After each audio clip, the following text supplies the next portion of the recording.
with at least 100 passes. The cover of the Pittsburgh Tribune featuring Big Ben, the Big Hurt. Pittsburgh still got the win in St. Louis, 12-6. They are now 2-1. So here's the Steelers' schedule over the next 8 weeks. Yes, that's what I was looking for. Ravens, I have it right here for you. At Chargers, versus Cardinals, at Chiefs, versus the Bengals, Raiders, Browns, and then a bye. Can the Steelers make the playoffs with Ben out 4 to 6 weeks, Stephen A? And I'll give you this. They can. Thank you so much. Yep. They can, Skip Bayless, but they're in trouble. Here's why.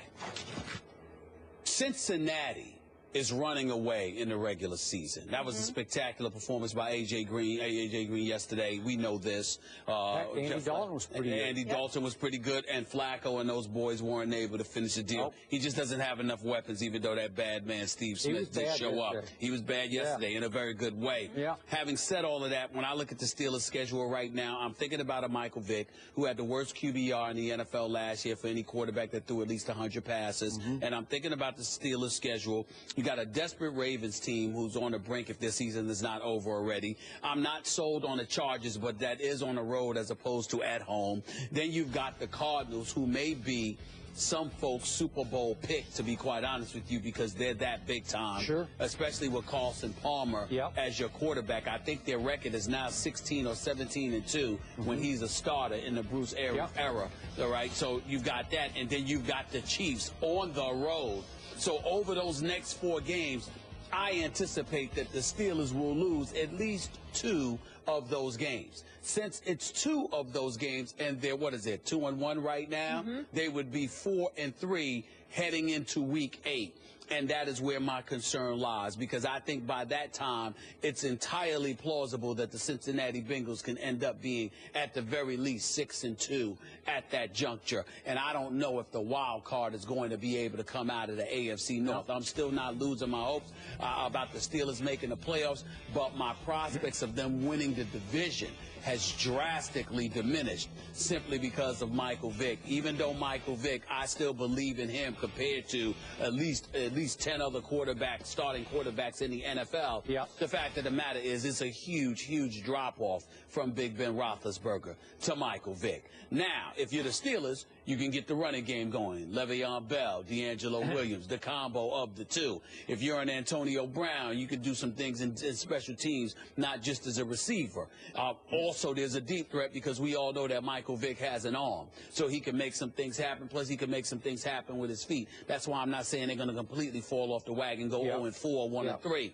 But I just believe that you don't have Big Ben Roethlisberger there and then lose him, and suddenly you're not going to have a precipitous drop-off. That's where my mentality is right now, Skip. I still believe they will make the playoffs, but I have serious doubts as to whether or not they're going to be able to win the division crown, because I think by the time Week 8, 9, and beyond comes up, and they play the Bengals that 5th game, which is when Ben Roethlisberger conceivably could come back, even though he could be gone for that week as well. I just believe that by that time, the Cincinnati Bengals will have built too big of an edge, and that's my concern. Are you ready to crown the Bengals in the North? No, I'm not. No? I don't trust them. I don't trust them, but they are the best. They are the best team right now.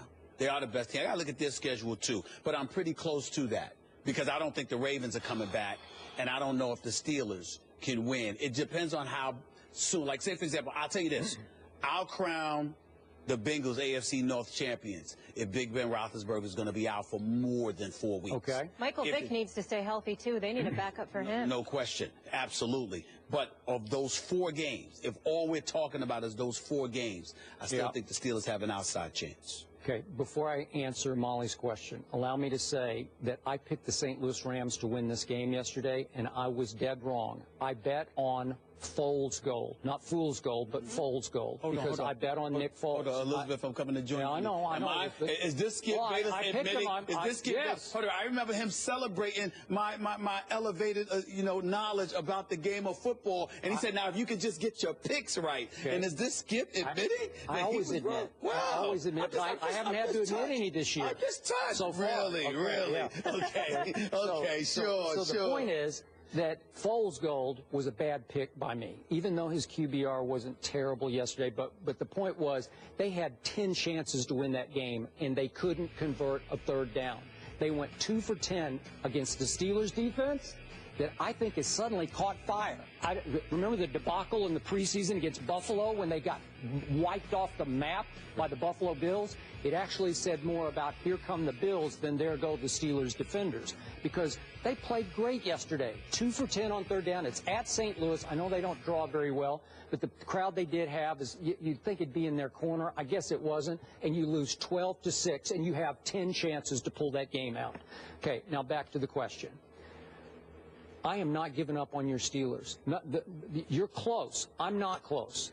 And it was heartwarming to me that there is one man and only one man who gave Michael Vick a job, because I don't think he'd be in football except for Mike Tomlin. Am I right about that? Absolutely right. Okay, so I love that, because I know we've been through all the dog stuff. I don't want to start in that. But I love what Michael Vick has made himself into as a man and a football player, even though he has taken a horrendous beating, as you keep pointing out what you're lying about. That's right. Got hit in the ribs and grabbed his head. Okay, because he's had head injuries right and left. Right. Okay, but if you give Mike Tomlin a few days, and obviously they're playing on a very short week, to try to install some things that Michael can still do at this advanced age with all of his cumulative injuries that he suffered, I think they're going to be okay. And I also believe that Ben Roethlisberger, remember his motorcycle accident, how fast he came back from that? I thought he just about, God rest his, it's like he almost left us that day, because that was close to being the end for him. And he bounced right back, and I thought it was going to be debilitating for him going forward, and he's as strong as ever. Well, you don't think he can come off an MCL sprain in 4 weeks, maybe 3? You might be surprised. They're probably saying 4 to 6 just to keep everybody at bay, but you don't think he could bounce back at least in 4 weeks? I think things with the upper extremities, I have no doubt. With the lower extremities, it's a bit different, because you've got to worry. It's not so much about him just being well enough to play. It's about what you have to concern about in terms of what you expose him to. So if he's not 100%, why are you going to throw him out there in week 6, week 7? Now, if it was week 14, you're vying for a playoff spot and the season's on the line, you take your chances. But if you know you're going to need him for the stretch run, and at the worst case scenario is he'll be back for the entire second half of the season, are you going to want to risk that in order to rush him back early? That's where, to me, that's where Vick's performance over the next few games will define. All right, but when I look at their schedule, can Michael Vick beat the Baltimore Ravens on Thursday night at home? I give him a shot. I think so. I give him a shot. I believe the Steelers can win that game. Again, you got not one, but you have 2 really good running backs. And you can figure out how to get Michael in situations that can benefit him, and some other ways to get the ball to Antonio Brown. Maybe you run reverses. Maybe you run slot handoff reverses. Little things you can do. Okay? So I look at, then they go to San Diego. The Chargers are a supreme disappointment to me, because so far they've beaten only one team when Phillip Rivers completed his last 20 passes. Guess who that was? The Detroit Lions. So we're going to talk about them later. But you know what we think about the Detroit Lions, right? Okay. So can Pittsburgh go win that game at San Diego? I give them a shot. Then they have to come home, face Arizona. Probably not. At Kansas City, probably not. But still, if you look at what's going to happen in this division, and it's hard to play down the schedule because it gets complex, the Ravens ain't dead yet. If you look all the way down their schedule, and we don't have time to go game by game because it just blows your mind. We'll revisit the AFC But trust me, if you go down their schedule, you'll start saying, wait a second, they could win that one. Then they could get on a roll and win that one and that one. They're still not, schedule-wise, they're not dead yet. While Cincinnati, at 3-0, looking like the world beater that they are, they have Kansas City and Seattle at home. Are you sure they're going to win both those games? Because I'm not. They're definitely going to lose one of them. All right. Okay, they're definitely going to lose one of them. Then they go to Buffalo. You give them, I'm going Buffalo all day on that game, because Buffalo is serious business on offense and defense. Well, Tyrod Taylor has shocked me. He's been sensational. The only thing Buffalo has done wrong so far this year is they played Tom Brady at home. That's the only thing they've done wrong. Other than that, they're just wiping people up here. So, again, can Can Cincinnati go up there and win? I don't think so. So they're going to start to drift back to the pack. Then they have to go to Pittsburgh after a bye week. Well, here you go. So all of a sudden this division will be up for grabs. Now, I'm with you. It might be difficult for a wild card team to come out of here. But somebody's going to come out of here, and I think that's still way up for grabs with just 3 games in the bank so far. Okay. All right. I feel you on that. I'm just concerned about Michael Vick, particularly on the road. And not only that, his durability as well. You can't rely on it. I think that Michael Vick can still make plays. I think that he can still lead this team to victory so long as he's healthy. And by the way, protects the ball, because that was one of the things he didn't do yesterday either. I know. You know, so we got to watch out for that. He's got to do those 2 things: stay healthy and protect the ball. Don't turn the ball over. And I think if he's able to do that, that's fine. But when you bring up these teams, you know, obviously to a lesser degree the Ravens, because I think all they have is Steve Smith to throw the ball to. But you got Phillip Rivers back there flinging the ball in San Diego. I'm looking at the Chiefs. They are not a joke. Even though I don't expect their wide receivers to catch touchdown passes, it doesn't mean Kelsey and Macklin and the boys can't do some damage, you know, in Kansas City's passing game. And then, of course, there's Arizona, who is a team that none of us can sleep on. And we all know that the Steelers, even though their defense stepped up yesterday, their secondary is suspect. It's just that St. Louis's offense is suspect. And as a result of that, that's why the game ended up being the way that it was yesterday. So, again, the opponents you take into consideration, I get that point. But when I look at stout defenses that have the potential to get a little quarterback, Skip, I worry about Michael Vick.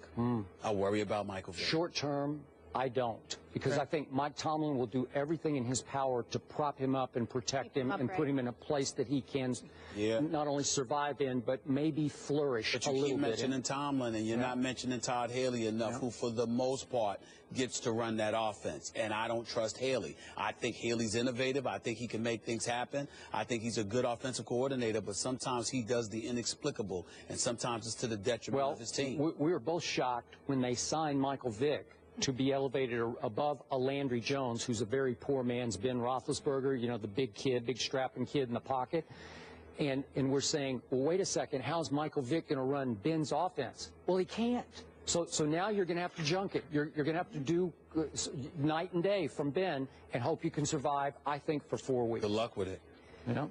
We're going to dive more into the AFC North a little later in the show. Eric Allen will join us for that. We'll also revisit the NFC East as well. So the Steelers, unfortunately, losing Big Ben, but are they done? That's the question of the day. Let us know if you think they'll make the playoffs by going to Twitter and replying yes or no to the hashtag losing Big Ben.